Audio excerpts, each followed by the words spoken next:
ازيكم يا حبايب قلبي؟ عاملين ايه؟ يا رب تكونوا بخير. عاملين ايه النهارده؟ عاملين ايه بقى؟ غدا ايه؟ روقتوا ايه؟ عملتوا ايه؟ شاركونا بقى كده. احنا النهارده يعتبر ما عملناش غدا. كان باقي بيتزا من امبارح، فهم اما جم يعني بعد صلاة الجمعة فطروا وكده. بيبقى يوم الجمعة بيفطروا يعني حلو، فعشان بيبقوا متجمعين وكده ففطروا بقى وجم وجينا على بعد العصر كده. كان باقي بيتزا سخنتها لهم وكلوها وكده. فقالوا خلاص احنا مش عايزين اكل تاني.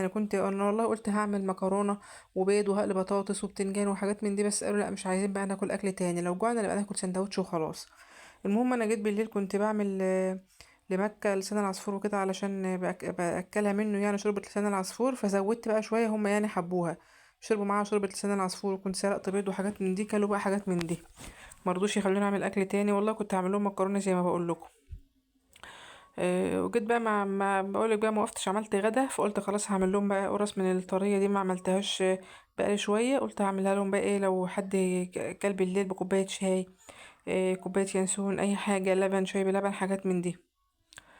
فكنا بقى حاجة بسيطة بقى. والله كنت قلت الرماس كانت هي بقى كانت قاعدة على حتى امتحان بكرة في الدرس، وانا والله كنت داخلة انا اعمل الركنة، بس هي لما شافتني جايبة المكنسة قالت لي لا خلاص انا اللي هعمل بيها.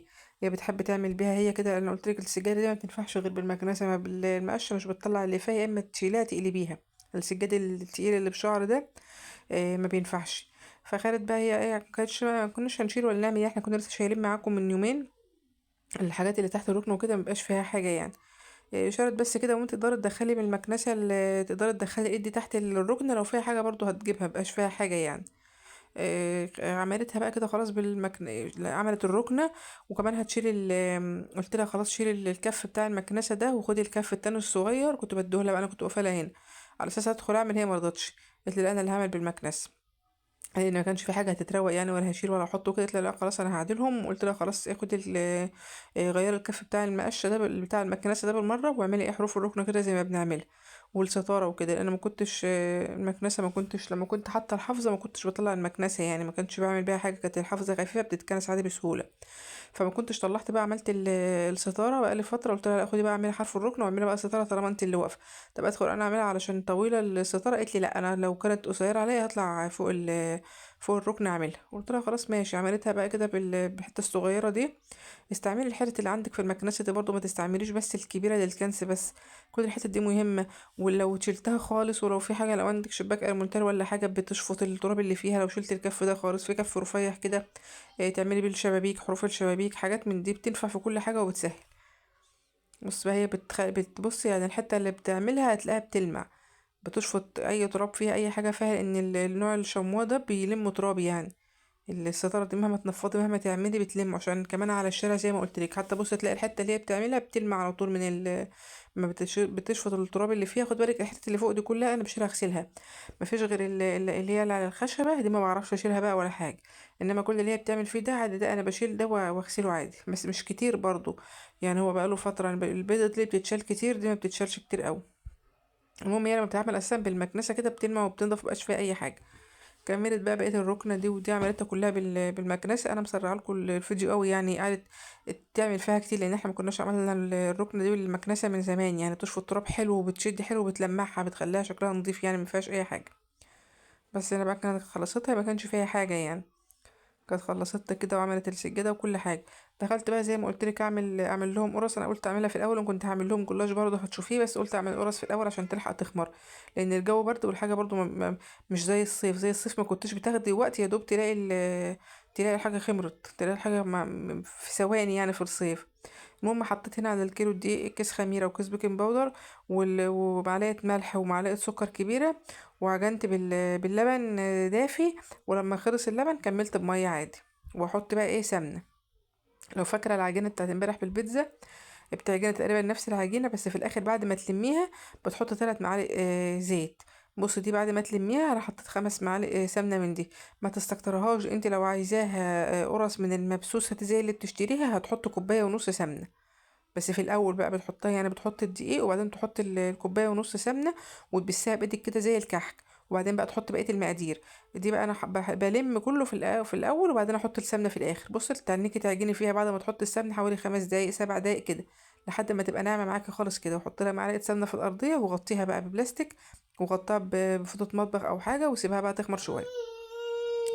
هنا بقى كان عدى يجي ساعة، ساعة ونص تقريبا كده لحد ما خمرت كده. وبص خلاها طرية كده خالص معاكي. كل ما كانت طرية كل ما كانت طرية برضو، وهي مستوية وكده. جيبيها بقى وكوريها كور صغيرة كده، لان هي لسه هتخمر شوية ولسه هتنفش برضو في الفرن شوية. انا كنت بعمل الصاج الكبير ده سادة. زي ما بقولك بقى، سبت الصاج الكبير ده سادة عشان هما ساعات بيحبوا يحطوا عليه جبنة من فوق كده، ممكن تحشيه عادي. انا سبته بقى سادة كده عشان ما ياخدش معايا وقت، بنجز بسرعة علشان خاطر مكة برضو زي ما انت عارفة. واعمليه يعني، بصي حجم البيضة كده. حجم البيضة كده، انت لسه هتفرديه شوية ولسه هينفش شوية في الفرن، فهيبقى حجمه معاكي بعد كده كويس. التانية بقى هحشيها زي ما هما بيحبوا برضو السكر والقرفة. السكر مع القرفة عايز وقالوا لي برضو اعملي لنا شوية سكر بس، عملت لهم 5 وحدات بس، ايه سكر بس كده زي اللي بتشتريها يعني من بره. اللي هي بالسكر بس دي بتبقى عاملة في الاخر زي اللي القرص اللي بالملبن اللي انت بتجيبها اللي بالسمسم دي. الملبن بتبقى سايحة جوه كده كأنها زي الملبن بالظبط. هتشوفيها برضو في الاخر، بس انا ما فتحتش بتهيألي واحده من اللي سكر بس. انت اعمليها يعني، جربي كده في واحده او اتنين هتلاقيها عامله زي اللي انت بتشتريها بالظبط بالملبن، وبرفعها شويه عشان تبقى زي اللي بره بالظبط. ما تبقيش تسيبها تخينه، بس تسيبها تخينه شويه. المهم كوره بقى كله كده، وغطيه برضو بالاكياس كده زي ما احنا متعودين. وحط عليها برضو فوط المطبخ كده، وسيبها شويه، سيبها قد بتاع تلت ساعه كده ولا حاجه. في تلت ساعه، نص ساعه الا 5. لما كنا في الحر ما كنتش بتقعد 10 دقايق، كنت بتلاقي الكرة بسم الله ما شاء الله. الجو برضه بدأ يبرد. وانت لو انت في المطبخ ومشغله الفرن، خليها حطها جنبك في المطبخ. مش مشغله حاجه، دخلها اوضه او اي حاجه. الأوضة مهما كان فيها حاجات وكده بتبقى دافية شوية. الرخامة بتبقى ساقعة علشان تبقى عارفة. فما بتخمرش قوي. لو انت مشغلة بقى الفرن جنبك او كده بيبقى مدفي المكان، ماشي اوكي. مش كده، دخلها بقى دخلها مثلا في أوضة، غطاها بحاجة تقيلة. دفاية عندك سايباها للشغل المطبخ، حاجات من دي، فوطة مطبخ. حاجات من دي، المهم يعني عشان البرد ده بيأخر. دي بقى اللي كنت بقولك عليها، بقى تحشيها كده سكر وقرفة، تحط كده معلقة سكر، نص معلقة سكر صغيرة وربع معلقة قرفة. وتكورها برضو كده، وتقفلي عليها حلو من تحت عشان القرفة ما تطلعش منك في الصاج، هي والسكر تسيح منك، تلزق منك في الفرن يعني. بس كده، ده كمان عملت ده بقى، وكمان اتعلي كوكو، وكمان صينية صغيرة كده، وصينية كمان صغيرة اللي انا عملتها لك، اللي انا بقولك عليها بالسكر بس دي. كده كانت خلصت برضو، هي تغطيها برضو كده بالكيس وتشيليها، وتغطيها بالفوطة دي. عملت كمان الصينية دي والصينية الصغيرة بقى اللي بقولك عليها. بس كده، شكلي بقى كله بنفس الطريقة بس يا مك. شكلي تعالي يا كوكو. شكلي بقى كله بنفس الطريقة كده، وقفلي عليها كويس بتاعة السكر والقرفة دي زي ما قلت لك عشان ما تسيحش منك. وسيبها برضو تخمر حوالي تلت ساعة، نص ساعة الا 5. انت لما بتخلصي كله بتكون الأولانية قربت خلاص تخمر يعني. انت ما تخلصي ده كله، سيبها بس ايه، سيبي بقى اللي انت عاملاها الأولانية دي حوالي ربع ساعة بس. انت بتاخدي مثلا ربع ساعة وانت بتشكلي دي، وكمان سيبها ربع ساعة تكون ايه خلاص خمرت. على بال ما تدخلها بقى الفرن، كله بقى يكون خمر ورا بعض يعني لما تطلع يكون التانيين خمر. بس كده غطينا بقى كله كده. كان بص الكرة بقى بتبقى نفشت شوية كده، تشيل بقى من عليها الأكياس وتفردها كده حاجة بسيطة يعني. انت على حسب، انت عايزاها رقيقة قوي، عايزاها تخينة شوية، مليانة شوية، اللي انت عاوزاه. على حسب الولاد بيحبوها ازاي واعمليه. ممكن توسطني شويه كده وشويه كده، اللي بالسمسم اللي بالسكر والقرفه دي يبقى رفعها لهم شويه زي اللي بتشتريها من بره. سبتها برضو كمان بعد ما بططيها كده شويه. سيبها شويه برضو قد ربع ساعه كده بس، وهاتها بقى يعني ادهني بقى وشها زي ما قلت لك، زبادي، بيض، لبن اللي عندك. لو انت بتحبي وش البيض عدي دهني. انت متعوده كل مره معايا انا بعمل بزبادي، علبه زبادي بس، بقلبها كده بالمعلقه بفكها ودهني بس. وانت بتدهني يا ريت تبقى فرشه سيليكون زي ما قلنا، وتدهني بالراحه عشان الخمر اللي طلع في العجينه ده ما يهبطش تاني. وانت بتدهنيها بالراحه كده، دهني زبادي كده بتطر وشها، وبتخلي لونها جميل زي ما انت متعوده على القرص معايا. ورش بقى سمسم، رش حبه البركه، تسيبها ساده. رش شمر ينسون، اللي انت عايزه تحطيه على وشها حطيه على وشها. انت بقى اللي كانت بالقرفه حتى باينه ايديها كانت فيها قرفه وعملت يعني على وشها. عادي، ما كده كده تبقى بالقرفه. اعمليها برضو، دهنيها كده برضو بالزبادي. بعد ما تطلع من الفرن كده بخيها بقى عندك بخاخ كده للمعجنات دي. وغطيها شويه، غطيها بس 5 دقايق كده. بص تطلع بقى طريه وجميله. مش عارفه دي اللي ساده ولا دي اللي بالقرفه. دي اللي بالقرفه. بص بقى بتبقى جميله زي القرفه وسايحه فيها هي والسكر. تحفه. وخلي بقى انت اللون عمليه شويه كده، اتعمل مني شويه، يبقى فاتح زي ده شويه، اللي انت عاوزاه بقى اللي انت بتفضليه. ده او ده مش فارق يعني. بص، كل المهم ان لونها الوش ده كله، بقول لك الصاج ده كان اتعمل مني شويه، الوش ده كله من الزبادي. لو انت بقى حاطه كمان بيض زي ما بقول لك هيبقى وشها احسن، بس هو الوش ده مش وحش يعني، لو انت ما بتفضليش ريحه البيض او بتحس ان البيض فيه ريحه او كده. فانت ما تحيريش نفسك، اللي عندك ادهني بيه. الف هنا وشفا. هنا بقى كان في لفه، فاكره لفه الجلاش اللي كنت طلعتها امبارح وما عملتهاش، طلعتها تاني. آم، فكها بقى كده. بصي، لو هي مش متفرفده انت فرفتيها، يعني لو انت عندك لف اساسا متقطعه في الفريزر كويس هتنفع للوصفه دي. فرفتيها كده، طلعيها من بعضها كده وحطها ايه، رصها كده صوابع جنب بعضها كده. انا كنت السليمه بحاول افرتكها من بعضها كده، اقطعها من بعضها وادخلها. ده كان نص كيلو، شارينه كده مش اكياس.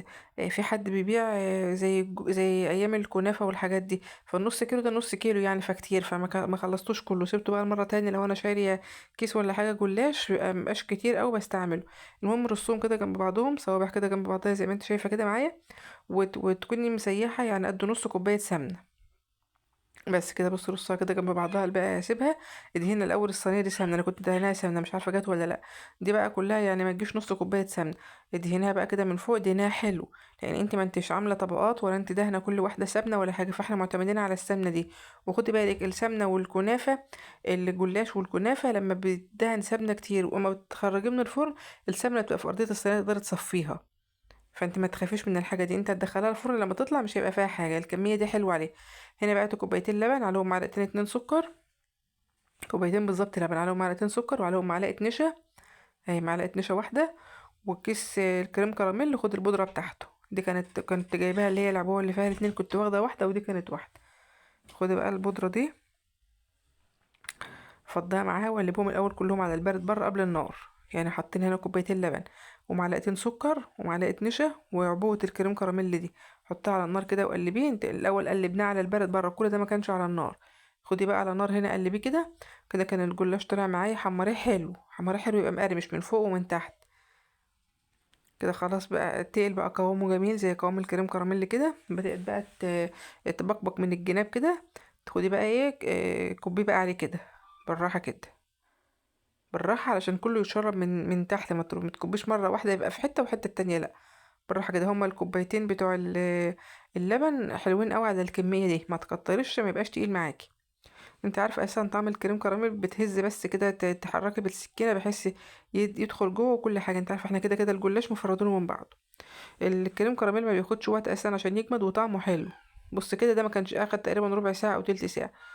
جمد بقى طبقة الكريم كراميل دي، هتبقى الكيس بتاع الكراميل ده ورشيه عليه كده من فوق.